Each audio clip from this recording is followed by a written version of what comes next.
Olá, bom dia, amigos, irmãos, estudantes da Palavra de Deus. Que a graça e a paz de Jesus esteja com você.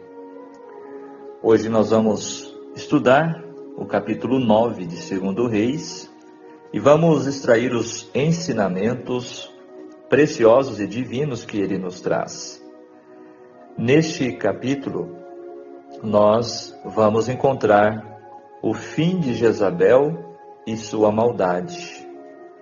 Chegou o momento da terrível, ímpia mulher, uma das mais conhecidas da Bíblia por sua crueldade, Jezabel, agora receber o seu juízo, o seu castigo. Nós vamos encontrar também o Jeú, o instrumento aqui para a concretização do juízo de Deus sobre Jezabel. Neste mundo, o mal está em toda parte e, infelizmente, muitas vezes sofremos por conta da maldade dos outros, não é verdade? Principalmente quando se trata de autoridades constituídas para governar uma nação. A história dos reis de Israel, conforme estamos estudando nesses dois livros, está repleta de exemplos assim. Mas nunca devemos nos esquecer de algo essencial. Deus está acima de qualquer autoridade humana e com Ele está o controle de todas as coisas. No capítulo de hoje, vemos a justiça divina atuando sobre a terrível rainha Jezabel, uma mulher que se destaca como uma das piores na história bíblica. O capítulo 9 de 2 Reis é um relato decisivo que marca a unção de Jeú como rei de Israel e a execução do juízo divino sobre a casa de Acabe e a rainha Jezabel. Este capítulo destaca a importância da fidelidade a Deus e a necessidade de eliminar a idolatria que havia se espalhado sobre o reinado de Acabe e Jezabel. Através da história de Jeú, vemos como Deus levanta líderes para restaurar a verdadeira adoração e trazer justiça ao seu povo.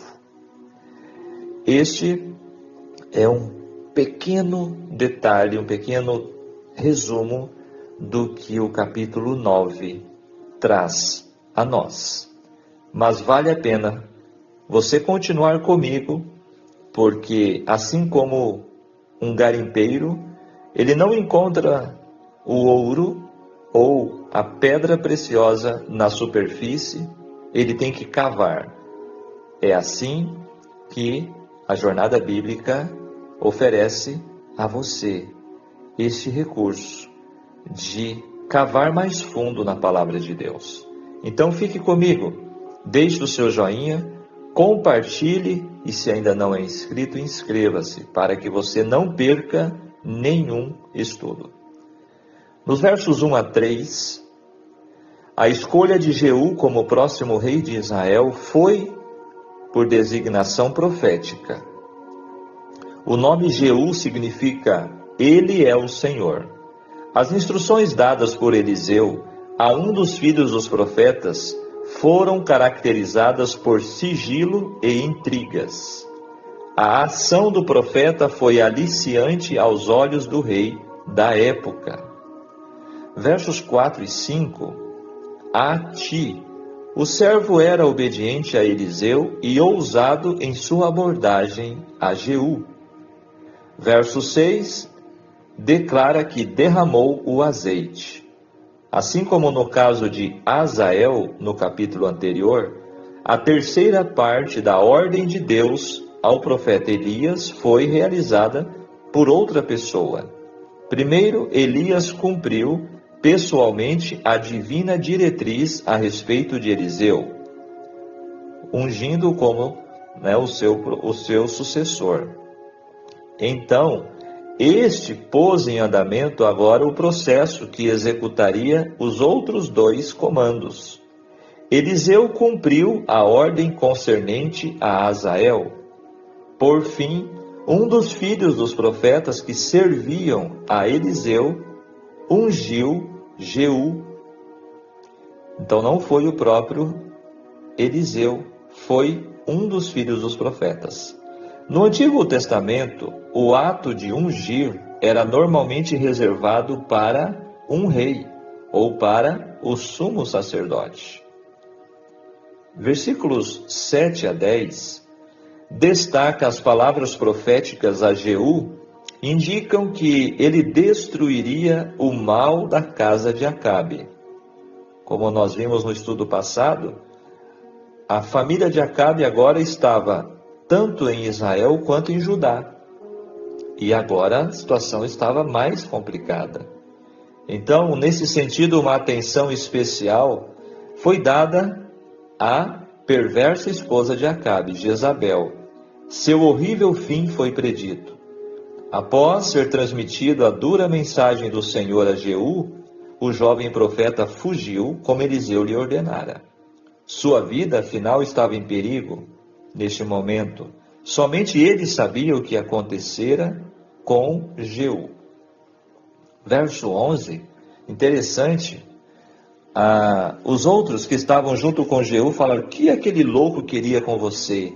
Olha que coisa incrível. A designação depreciativa dos soldados de Jeú em relação a um dos profetas de Deus foi repetida muitas vezes ao longo da história por incrédulos para aludir aos servos do Senhor. Este versículo foi citado com frequência como prova de que os profetas de Israel eram tão extasiados que seus excessos por vezes eram comparados ao comportamento dos adivinhos pagãos. No verso 12, a tentativa de Jeú de livrar-se das perguntas de seus servos caiu por terra. Ele finalmente relatou-lhes a sanção profética e a unção divina que recebera. No versículo 13, colocar uma veste debaixo de alguém significa honrar essa pessoa como se fosse um rei. As ações descritas neste versículo são como as praticadas na unção de Salomão. Agora os versos 14 e 15, Jeú não perdeu tempo ao planejar o assassinato do rei. Esses versículos também lembram o leitor do que ocorreu em Jezreel. Agora os versículos 16 a 18. A pergunta com relação à paz era um procedimento padrão nas negociações de antigamente. E a resposta de Jeú ao rei indica que ele se recusou a negociar. Ele estava realmente decidido a cumprir com a ordem que recebeu. Versos 19 e 20, na verdade, filho de Ninzi, se refere ao neto de Ninzi. Este modo de abreviar genealogias era comum no mundo antigo. Verso 21, agora aparelha, diz, os carros. Os 2 reis, de maneira tola, prepararam-se para se encontrar com Jeú em seus carros. Melhor seria se eles tivessem ficado na cidade. Jorão ainda se recuperava de seus ferimentos da batalha contra os sírios. Sendo assim, foram ao encontro de Jeú, que estava no campo de Nabote. A dinastia de Acabe terminou com o roubo do campo, que ocasionou o julgamento divino, conforme já estudamos em 1 Reis 21. Essa apropriação indevida foi considerada um dos crimes mais hediondos praticados por Acabe. Então, no verso 22, a pergunta: há paz, Jeú? Que paz? O rei, enfraquecido pela batalha, saiu e enfrentou seu provável oponente. Jorão sabia que havia algo errado. Ele deve ter temido um ataque militar da parte de seu impetuoso capitão. Talvez Jorão tenha se encontrado com Jeú com a intenção de fazê-lo perceber que seus planos seriam atos de insubordinação contra a legalidade da eleição do rei. A resposta de Jeú a Jorão apontou as prostituições de Jezabel, mãe de Jorão. O adultério espiritual desta mulher produziu abomináveis práticas demoníacas no reino e selou sua destruição. Como Deus havia ameaçado, tais atividades certamente causariam a ruína da nação. Jeú justificou seus atos como um julgamento pelos pecados de Jezabel. Nos versos 23 e 24, o amedrontado Jorão disse a Acasias: traição! Mas foram ele e Acasias os verdadeiros traidores. Eles seriam executados por Jeú, um homem que atuava como uma terrível e ligeira espada do Senhor. Jeú então atingiu Jorão entre os braços com uma flecha, isto é, no meio das costas, uma vez que o rei estava distanciando-se em direção oposta, conduzindo seu carro. Versos 25 e 26, lembra-te, Jeú executou com Bidkar a essência da maldição contra a casa de Acabe. Dessa forma, Jeú citou tal maldição como a justificativa de suas ações. Ele se autoproclamou vingador de Deus.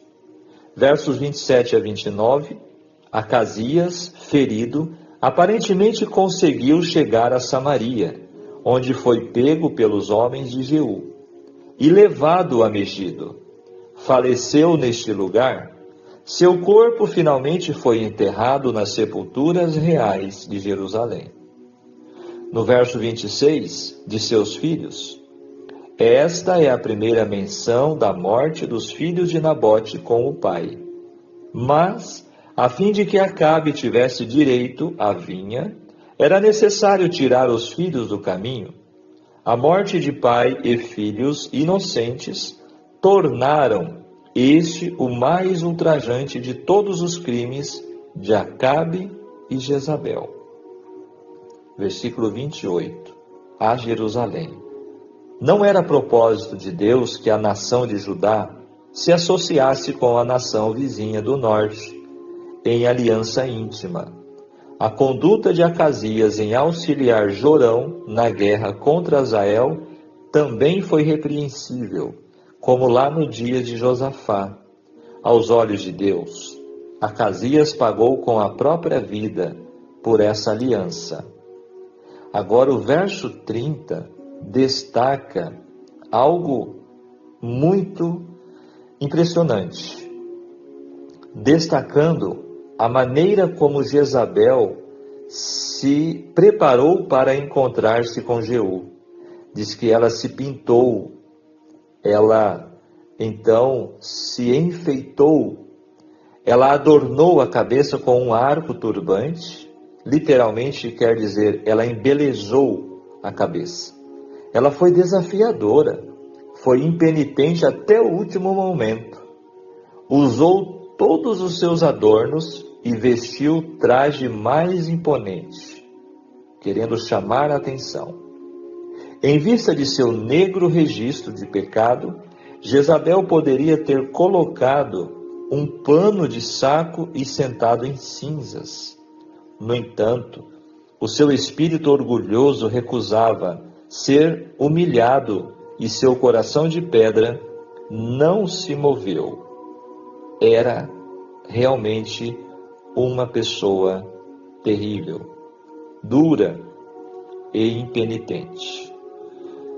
Versos 30 e 31, Jezabel sabia que seu fim estava chegando. Ela ouvira a respeito das mortes dos reis de Israel e de Judá. Contudo, de maneira insolente, passou um tempo maquiando-se e adornando-se. Desafiando sua morte, Jezabel chamou Jeú de Zinri, um traidor que matara seu mestre para se assentar no trono lá no passado. Então, o verso 32 e 33, Jeú mandou os servos de Jezabel jogarem-na pela janela. Sua morte foi abjeta. A palavra eunucos refere-se a homens que foram castrados. Eles trabalhavam nos haréns dos reis no Antigo Oriente Médio. Esse termo também designa oficiais em geral. Possivelmente foram eles que obedeceram à ordem de Jeú, lançando Jezabel lá da janela para baixo. Versos 34 a 37. Jeú disse depois de um tempo: sepultai-a.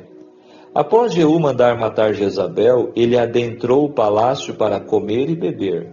Mas por Jezabel ter sido uma rainha, Jeú ordenou que ela tivesse o sepultamento que alguém de linhagem real merecia. Entretanto, Jezabel se tornou alimento para cães, conforme já profetizado pelo profeta Elias, lá no capítulo 21 de 1 Reis. Apesar de Jezabel ter desejado a morte de Elias, a vida dela foi tirada. Não deveria haver luto, memorial ou tristeza por essa perversa mulher, pois seu cadáver seria como esterco. No Oriente Antigo havia muitos cães famintos, rapinantes do campo, que devoravam carne de cadáveres deixados ao ar livre. Olha que terrível final foi a vida desta mulher. Verso 37, fechando estes comentários, já não dirão. O terrível fim de Jezabel deveria ensinar a transitoriedade e insignificância do poder e glória humanos. Todas essas coisas são pó e ao pó voltarão. A condenação de Jezabel exorta a todos os que praticam a iniquidade a ouvirem a mensagem de Deus. Ai daquele que edifica sua casa com injustiça. Jezabel se tornou um símbolo da iniquidade que o professo povo de Deus permitiria entrar em suas fileiras para rebaixar e contaminar. E solenes advertências foram dadas a respeito dos julgamentos que adviriam. Muito bem. Jezabel ela é citada no livro de Apocalipse, capítulo 2, versos 20 a 23, como representando hoje uma igreja apóstata, uma autoridade religiosa que, assim como Jezabel, ela também faz com que nações se voltem à idolatria. Agora, continuando nossa reflexão, o livro Profetas e Reis nos traz o seguinte: colhendo o que semeou. Jorão, o filho de Acabe, estava ainda reinando no reino de Israel quando seu sobrinho Acasias subiu ao trono de Judá. Acasias reinou apenas 1 ano e durante este tempo, influenciado por sua mãe, Atalia, sua conselheira para obrar impiamente, andou nos caminhos da casa de Acabe e fez o que era mal aos olhos do Senhor, conforme destaca os versos. Jezabel, sua avó, vivia ainda e ele se aliou ousadamente com Jorão de Israel, que era seu tio. Acasias de Judá logo encontrou um trágico fim. Os membros sobreviventes da casa de Acabe foram, sem dúvida, seus conselheiros depois da morte de seu pai, para a sua perdição. Enquanto Acasias estava em visita a seu tio em Jezreel, o profeta Eliseu foi divinamente dirigido para que enviasse um dos filhos dos profetas à cidade de Ramote de Gileade, a fim de ungir a Jeú como rei de Israel. As forças combinadas de Judá e Israel estavam nessa ocasião empenhadas numa campanha militar contra os sírios de Ramote de Gileade. Jorão havia sido ferido em combate e retornara a Jezreel, deixando Jeú no comando dos exércitos reais. Ao ungir Jeú, o mensageiro de Eliseu declarou: Ungi-te rei sobre o povo do Senhor, sobre Israel. E então, solenemente pôs sobre Jeú uma especial comissão do céu. E ferirás a casa de Acabe, teu senhor. O Senhor declarou por intermédio de seu mensageiro, para que eu vingue o sangue de meus servos, os profetas, e o sangue de todos os servos do Senhor, da mão de Jezabel. E toda a casa de Acabe perecerá. Depois de haver sido proclamado rei pelo exército, Jeú dirigiu-se apressadamente para Jezreel, onde deu início à obra de execução de todos aqueles que deliberadamente haviam escolhido prosseguir no pecado e levar outros a pecar. Jorão de Israel, Acasias de Judá e Jezabel, a rainha-mãe, e todos os restantes da casa de Acabe em Jezreel, como também a todos os seus grandes e aos seus conhecidos e os seus sacerdotes, foram mortos. Fecha este texto na página 215 do livro Profetas e Reis. Então, como podemos perceber claramente, era a ocasião onde a justiça de Deus ela foi executada contra a casa de Acabe. Acabe já havia morrido, mas então estava seu filho, estava sua esposa, estava o sobrinho, né? Aqui tudo envolvido nesse terrível comando idólatra, tanto em Israel quanto em Judá. Quais são as lições a serem aplicadas diante do que este capítulo 9 apresenta? Nem tudo sai como Deus quer neste mundo de pecado e cheio de pessoas com livre arbítrio. Contudo, paradoxalmente, Ele sempre está no controle de tudo. Sendo assim, não devemos esperar que tudo saia exatamente como queremos ou planejamos. Deus pretendia que seu povo fosse exemplo de espiritualidade ao mundo. Seu plano era tirar Israel do Egito para torná-lo uma nação influenciadora. Todavia, Israel teimosamente se opunha a estes planos, mesmo com prejuízos titânicos. Mesmo após a passagem do poderoso profeta Elias e o impactante ministério profético de Eliseu, sem contar que havia outros profetas contemporâneos, e mais as escolas dos profetas, duas abominações predominavam em Israel. Vamos lá. Primeiro, prostituições religiosas implantadas por Jezabel, e segundo, muita feitiçaria. Perversão religiosa e feitiçaria perniciosa caracterizaram, portanto, ao povo que deveria iluminar o mundo com a prodigiosa graça de um Deus amoroso, que almeja a salvação da humanidade. Depois de tudo que Deus havia feito em prol do povo, este responde com indiferença, provocação e perversidade. Não se esqueça, apesar de tudo, Deus esteve, está e estará sempre no controle. Note, nenhum pecador, mesmo rei ou rainha, bom ou ruim, consagrado ou profano, tem as rédeas da história nas mãos. Pois é Deus quem governa, apesar dos problemas que tem que enfrentar. A profecia havia indicado a unção de Jeú através de Elias, alguns anos atrás, a fim de executar a justiça de Jeová. Agora, o profeta Eliseu é um dos instrumentos do céu para conduzir esta vontade e providência de Deus na terra nesse quesito. Deus não permite que a sementeira do pecado vire praga pandêmica no mundo. Por isso, sua reação é radical para promover a justiça, visando frear a maré do pecado, Deus permitiu que Jeú, o qual agia furiosamente, exterminasse os reis Jorão e Acasias a sangue frio.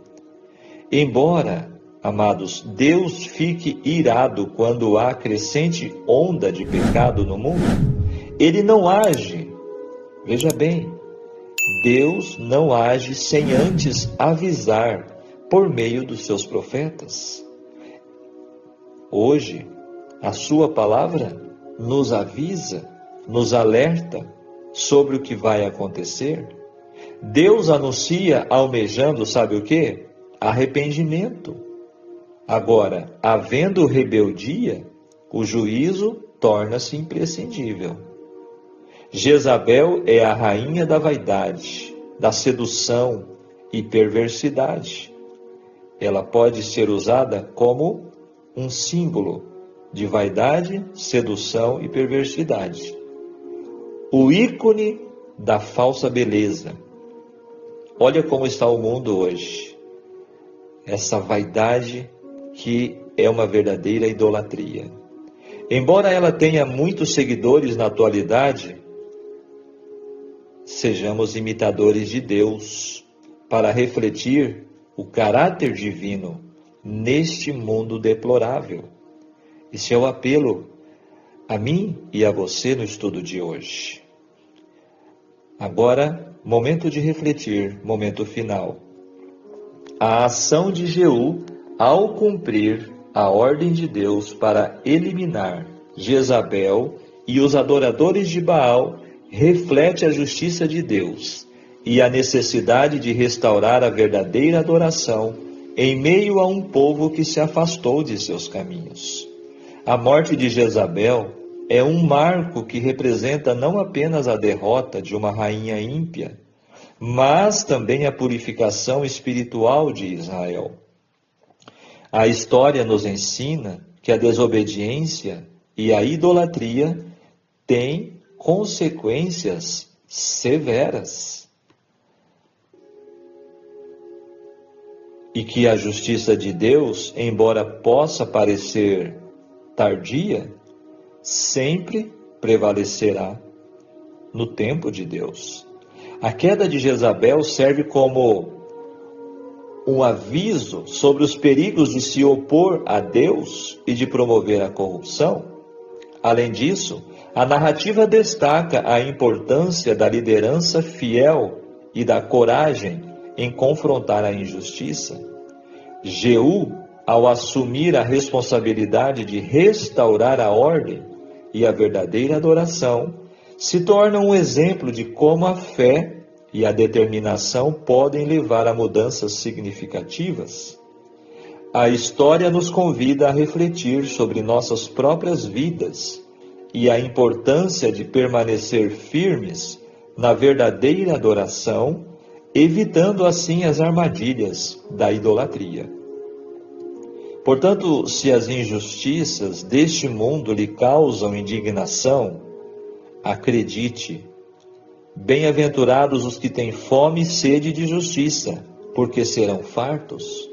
Foi Jesus quem disse, está em Mateus capítulo 5, verso 6, que a nossa vida seja uma declaração viva do cumprimento da última e maior das promessas de Deus, que está em Apocalipse 22, verso 20. Vem, Senhor Jesus. Vigiemos e oremos. Amém? Fechamos mais um capítulo 9 de 2 Reis. O pensamento deste estudo deste dia é: o mal não reinará para sempre, os dias maus também passam, em breve Deus fará tudo novo. Amém. Creiamos nesta verdade. Que eu e você, diante de tantas injustiças neste mundo, tanta coisa má, tantas coisas tristes, não percamos a esperança de que Deus está no controle. Deus tem um plano incomparável, um plano eterno, um plano de paz, um plano perfeito. Apesar das imperfeições deste mundo, Deus não permite que a sementeira do pecado vire praga pandêmica no mundo como nós vimos. Por isso, Deus, Ele irá trazer a sua justiça e Ele vai recompensar a todos os seus filhos fiéis que estão hoje seguindo a sua palavra, obedecendo os seus mandamentos e crendo que Ele realmente é o nosso Deus fiel. Vamos orar. Maravilhoso Deus, querido Pai Celestial, graças te damos por mais este encontro contigo ao despertar de um novo dia. Obrigado, Senhor, porque a tua palavra nos traz esperança, nos traz ânimo e confiança. Vivemos, Senhor, tempos difíceis, dias maus, e vemos aqui pelo registro da história bíblica que desde que o pecado entrou no mundo, assim tem sido geração após geração. Mas, conforme também aprendemos hoje e aprendemos ao longo da sua palavra, o Senhor é soberano. O Senhor está sentado sobre o trono do universo e tem o controle de tudo em suas mãos. Nós só precisamos crer, confiar e descansar em suas promessas. Portanto, o Senhor nos ajude a confiar cada vez mais no Senhor e em sua palavra. Fica conosco em mais esse dia, te rogamos em nome de Jesus. Amém. Ok, queridos amigos, irmãos, estudantes da Palavra de Deus, que Deus te abençoe. Você tenha um ótimo dia e, se você ainda não deixou o seu like, deixe o seu apoio a este canal. Compartilhe e se inscreva. Até o nosso próximo encontro. Tchau, tchau.